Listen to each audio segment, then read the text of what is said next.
Ayan, at andito po tayo ngayon sa may Barangay 7 para ah, interviewin ang ating chairman, Siya Daang, tungkol sa sinasabi niyang curfew. At ito po ay pinatupad ng ating Yorme. Che, ano po yung mga nagawa niyo sa curfew na ipinatupad ng ating Yorme? I-implement na po natin nung nakaraan pa ho yung utos po ng punong lungsod na si Mayor Domagoso na manghuli na po lahat ng kabataang minor de edad.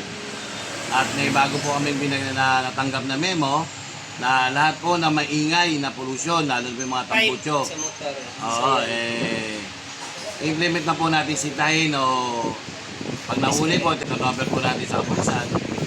At yung paglilinis po ng kanal na regular po dapat. Ayun. Hindi po isang beses, hindi dapat isang taon, dapat po regular po para po mabawasan po yung pagbaha o yung dumi na lalabas sa mga kanal. Yung isa yun sa ano ni Yorme talaga binabanggit. Ano po, at meron po tayong, ito po ay pinadala po sa ating memo, kaya po lahat Galing po, po City Hall yan. opo, lahat ng barangay po ay makakatanggap ito. Kaya hindi po sila pwede, hindi mag-implement po din. Ito po ay kautusan ni Mayor. Kay Yorme galing Opo, galing po kay Yorme po itong utos na to at dapat po lahat ng barangay, hindi ko naman sila pinangkikilaman, eh dapat po sumundin namin ang alituntunin po na pinag-uutos ni Yorme sa atin. Che, ano po yung sa dito sa may One Luna, yung mga vendor po diyan? Paano po yung ano natin diyan, yung Dahil po ang One Luna ay mabuhay lane po, pumari nga po walang parking dyan at wala rin vendor. And po yung matagal na rin po pinag-uutos ng national yan na dapat po hindi malagyan ng vendor at hindi malagyan ng parking. Mabuhay lane po kasi yan.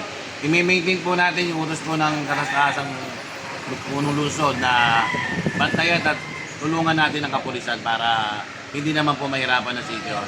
Dahil alam naman po natin sa panahon ngayon, ang dami pong problema ng lungsod.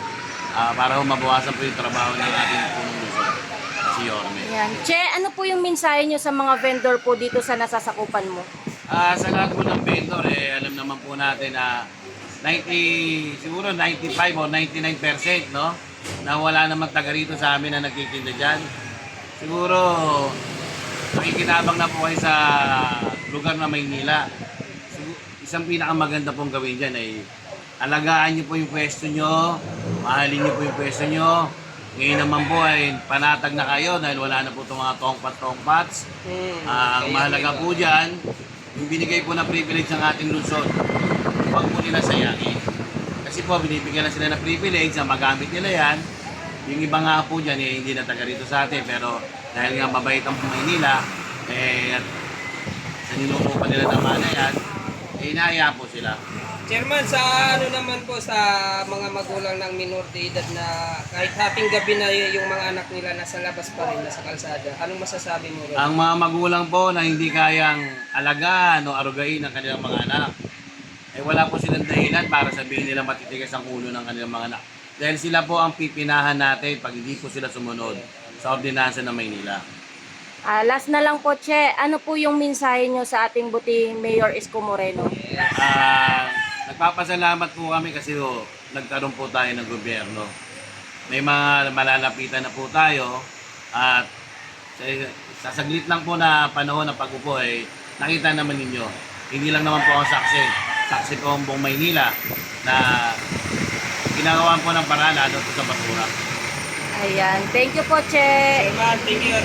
Mabuhay po kayo, mabuhay po kayo. Ayan, si Chairman Siya Daang andito ngayon. Kahit gabing-gabi na. Di ba?